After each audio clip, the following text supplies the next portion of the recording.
Welcome back to the channel and welcome back to another quick pick prediction video. In this video, I'll be predicting the welterweight bout between Mike Perry versus Daniel Rodriguez. And how I see this one right here. Both guys have solid boxing. Both guys have underrated BJJ. I would give both advantages to Daniel Rodriguez. I would give boxing to Daniel Rodriguez and I would give BJJ to Daniel Rodriguez. I'll probably give wrestling to Mike Perry, but overall grappling would lead to Rodriguez. And fight experience as far as at the higher level Mike Perry. But right now, this Mike Perry he's just been in a weird place. Really, in his whole life, his whole career, been in a weird place. But right now, he's getting trained by some barely legal girl, barely legal, paralegal, getting trained by her. Last I checked, I ain't really been in his life like that.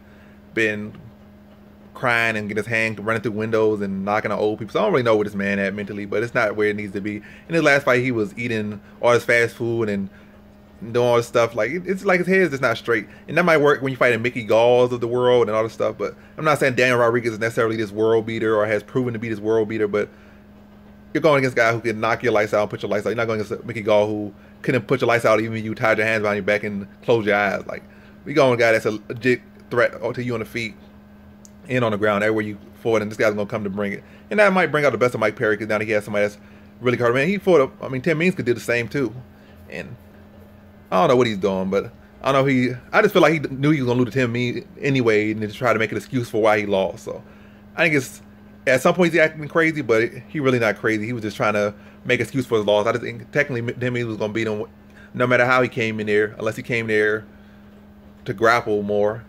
But Tim Means been working on his defense. I mean, Tim Means is a world-round fighter, but he has been susceptible to being laid and prayed. But maybe more at 155 because he cut so much weight and was already drained.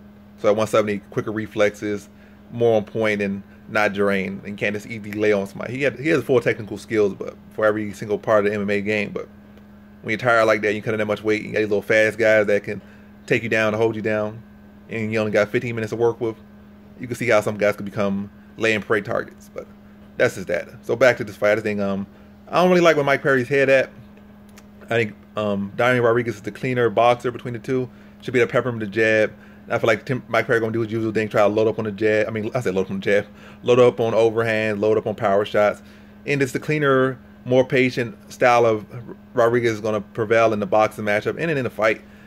And when Mike Perry tries to go for these takedowns, frustration takedowns, I feel like Rodriguez will threaten with front chokes and guillotines and get Mike Perry to bail out or give up position, and then go back to just getting peppered up on the feet. I don't think he gets stops, but I think he gets a clinic put on him and beat to a decision. So in this one, I got Daniel Rodriguez via decision.